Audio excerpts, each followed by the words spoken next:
On July 24th, 1304, King Edward I of England captured the last major stronghold of resistance against English rule in Scotland, the formidable Stirling Castle. But the king didn't have to storm the castle to compel the garrison to surrender. He merely had to threaten them with what was perhaps the single most terrifying weapon in the era before gunpowder. The trebuchet stands as the pinnacle of mechanical artillery in the era before gunpowder. For more than a millennium, this weapon made of a simple lever dictated the outcome of major sieges across Asia, Europe, and the Middle East.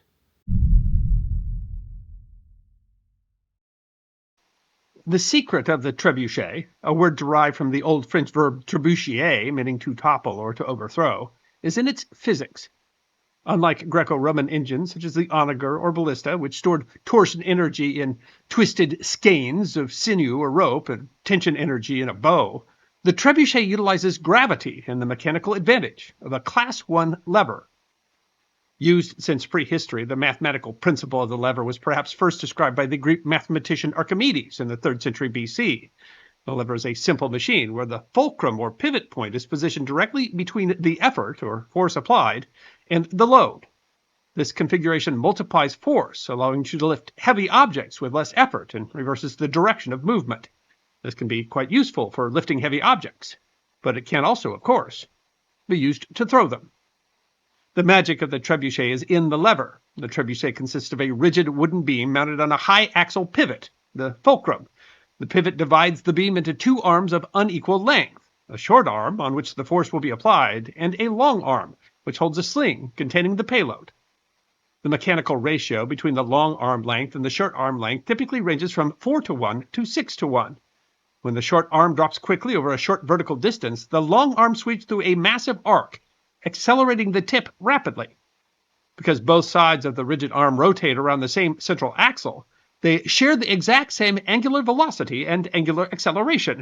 However, because linear metrics depend directly on the distance from the pivot, the mechanics scale linearly with the beam ratio. That is, a long arm with a ratio of 6:1 will be accelerated 6 times the linear velocity and 6 times the linear acceleration of the short arm's tip. The difference, however, isn't free. A 6:1 ratio means you trade force for speed. The force applied to the short arm must overcome a massive leverage disadvantage to rotate the beam. That is, the force applied will have to be much larger than the weight of the object thrown. But there is another wrinkle. The thrown object is placed in a whip sling. As the main arm rotates upwards, the projectile drags behind along a trough before accelerating past the beam tip. A bent iron hook, called the prick, is used to ensure that the load is released at the proper angle. This creates a second pivot point and a double pendulum effect. The sling roughly doubles the effective release velocity without requiring a longer beam. The lever engine was first documented in ancient China between the 5th and 4th centuries BC in the philosophical and military writings called the Mozi. Interestingly, the Mozi is based on a philosophy that, among other things, opposed offensive war, and the trebuchet described was intended to be used in defense of cities. Called a POW, the engine described isn't exactly what you might think. It didn't use a counterweight to apply the force. Rather, is what would later be called a traction trebuchet, although that term was coined by modern military historians to differentiate the machine from other devices. In Europe, the machine would later be called a mangonel. It used the mathematical principles of a fulcrum, a long and a short arm, and a sling, but the force was applied by having some number of men pull on a rope. Depending upon the machine's size, it could require a crew from 20 to as much as 250 men. Using a long arm of approximately 30 to 35 feet length, a traction trebuchet could throw its projectile, weighing between 10 and 30 pounds, as much as 300 feet. By comparison, a Greek tension-powered catapultus of roughly the same era could throw a larger stone up to about 100 pounds or more. But the advantage of the Chinese device is that it could be fired much more quickly, as much as 5 or 6 times a minute. While the Greek device was made to attack fortifications, the Chinese device was made to defend them, and throwing smaller projectiles faster might have been more effective against men. Moreover, the Mozi described using hollow logs with burning embers as ammunition, a terrifying fire projectile. While trebuchets were most often used to throw shaped, dressed stone spheres, they also historically were used to throw clay vessels full of sharp gravel and even beehives, as well as more innovative projectiles like human body parts and animal parts to spread terror and disease. The secrets of the Chinese device were carried by nomadic groups along the path of the Silk Road. In his 6th century AD work called Miracula Sancti Dimitrii, the Miracles of St. Demetrius, John, Archbishop of Thessalonica, describes their use in a first-hand account of an attack on the Byzantine city of Thessalonica in 586 AD by combined Slavic and Avar forces, who frequently raided Byzantine lands. The archbishop describes the devices by the attackers as four-sided, tapering structures with heavy iron cylinders and large house-like timber beams equipped with slings to hurl stones with a loud noise. He writes, hanging from the backside of these pieces of timber were slings, and from the front strong ropes, by which pulling down and releasing the sling, they propel the stones up high and with a loud noise. And on being discharged, they sent up many great stones, so that neither earth nor human constructions could withstand the impacts. The city held, described by the archbishop as a miraculous defense. However, the Slavic and Avar forces also were said to have devastated other Byzantine territories and cities, so the device may have been more effective against less formidable defensive walls. The devices might not have been new to the Byzantines, however. In his 2000 work, The Invention of the Counterweight Trebuchet, A Study in Cultural Diffusion, author Paul E. Chevedden notes that the Avro-Slavs didn't possess the technology of mechanized siegecraft when they first appeared in the Balkans in the 6th century. Instead, a Byzantine historian named Theophlactus Simakata claimed that they had acquired the technology from a captured Byzantine soldier in 587. Similar devices were described in an account by a monk named Abbo Cernuus in the Viking siege of Paris in 885 AD. Cernuus may have been the one to coin the name mangonel, which generically meant war engine, and some military historians conclude that this was among the first use of such weapons in Western Europe. Author Filippo Donvito writes in a 2015 edition of Medieval Warfare that the attacking Vikings used their mangonels to hurl 1,000 pots of molten lead beyond the city walls. In the account, the French also constructed a mangonel to defend the city. The Vikings were eventually driven off by an army of Franks sent to relieve the siege.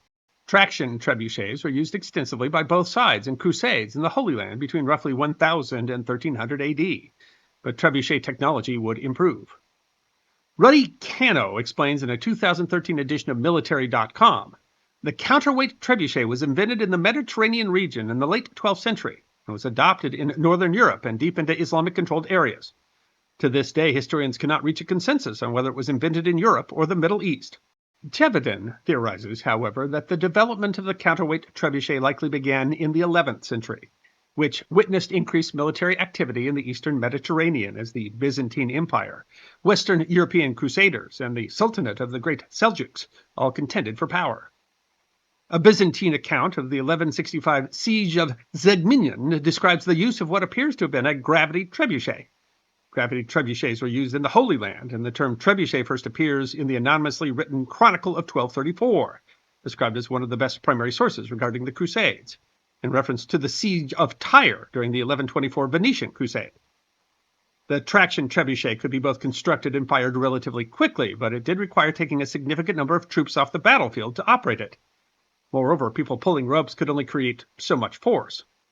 The counterweight, or gravity trebuchet, replaced human rope pullers with a massive counterweight box filled with lead, sand, rocks, or earth.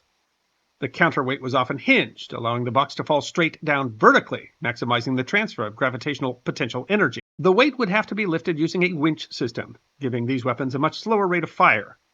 Again, depending upon size, a counterweight trebuchet could throw projectiles as large as 500 pounds. Chevedden explains, the counterweight trebuchet represents the first significant mechanical utilization of gravitational energy. The power of these engines is illustrated by the name of a large trebuchet used in the 1185 siege of the Byzantine city of Thessalonica by Normans from the Kingdom of Sicily. Their largest machine was called the Daughter of the Earthquake. Counterweight trebuchets were famously used by both sides at the end of the 12th century during the Third Crusade to assault the walls of the then Saracen-held city of Acre. The city was defended by walls up to 40 feet tall and some 11.5 feet thick. A 12th century account of the crusade, ititled Itinerarium Regis Ricardi, or King Richard's Itinerary, writes, the King of France concentrated on constructing siege machines and placing trebuchets in suitable places. He arranged for these to shoot continually, day and night. He had one excellent one, which he called Bad Neighbor. The Turks in the city had another, which they called Bad Relation, and often used to smash Bad Neighbor with its violent shots. The king kept rebuilding it until its continual bombardment partially destroyed the main city wall and shattered the cursed tower. The largest of the attackers' engines was described in Regis Ricardi. There was a trebuchet that had been constructed at general expense, which they called God's Stone Thrower. A priest, a man of great probity, always stood next to it, preaching and collecting money for its continual repair and for hiring people to gather the stones for its ammunition. The machine at last demolished the wall next to the cursed tower for around 2 perches length, roughly 11 yards or 10 meters. Unfortunately, the exact dimensions of God's stone thrower were never recorded. The defenders, however, had an answer. The Regis Ricardi explains. There were plenty of trebuchets in the city, but one of them was unequaled for its massive construction and its effectiveness and efficiency in hurling enormous stones. Nothing could stand against the power of this machine. It hurled huge stone shot, violent action, far-hurled stones. The blows smashed everything, whatever it struck. If the stones met no obstruction when they fell, they sank a foot deep in the ground. The machine struck one of our trebuchets and smashed them to pieces, or at least rendered them unusable. Its shots also destroyed many other siege machines, or broke off what it hit. It shot with such force, and its blows were so effective that no material or substance could withstand the unbearable impact without damage, no matter how solid or well-built it was. The siege lasted for nearly 2 years, and while the trebuchets made breaches in the walls, the attackers were never able to take advantage of them to overrun the city. The garrison finally surrendered in July of 1191. Counterweight trebuchets were also a game-changer in the east. When Yuan Emperor Kublai Khan struggled in a long siege to take the Song dynasty cities of Xiangyang and Fancheng using traction trebuchet, he recruited Muslim engineers Ismail and Al-Adin from Persia to build gigantic counterweight trebuchets. The engines hurled 300-pound stones over unprecedented distances, shattering Xiangyang's watchtowers and forcing its surrender. The siege is interesting not just in the use of giant counterweight trebuchets, but also the use of early gunpowder weapons, whose development would eventually render the trebuchet, after a millennium of use, obsolete. But the trebuchet had not quite reached its pinnacle. In 1286, King Alexander III of Scotland died after falling from his horse. His only heir, a 3-year-old granddaughter, then died before she could be crowned. Left without an heir and trying to avoid a civil war, the Scots turned to the English crown, King Edward I, to arbitrate their competing claims. But Edward I sought to control the kingdom himself through the man he placed on the throne, John de Balliol. Scotland rebelled and formed an alliance with France, and Edward decided to invade. Then Mel Gibson made a movie in which everyone wore kilts some 300 years before people wore kilts, and the Battle of Stirling Bridge was depicted without a bridge. Edward defeated Wallace's force at the July 22, 1298 Battle of Falkirk.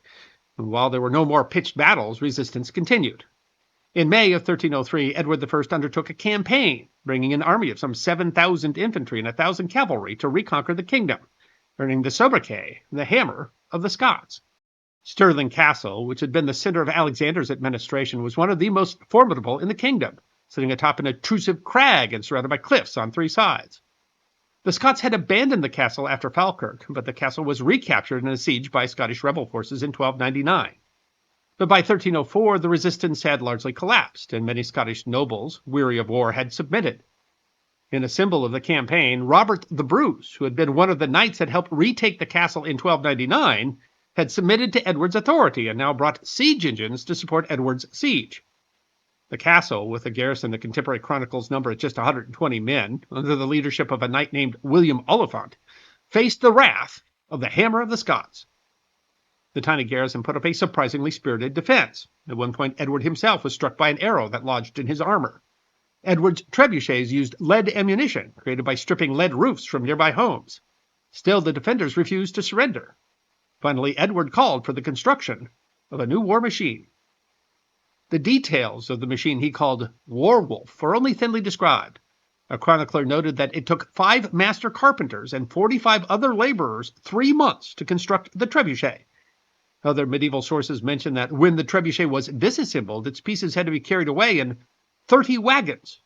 The website medievalchronicles.com notes that modern estimates say that the trebuchet would have been some 300 to 400 feet tall, making it perhaps the largest in all history.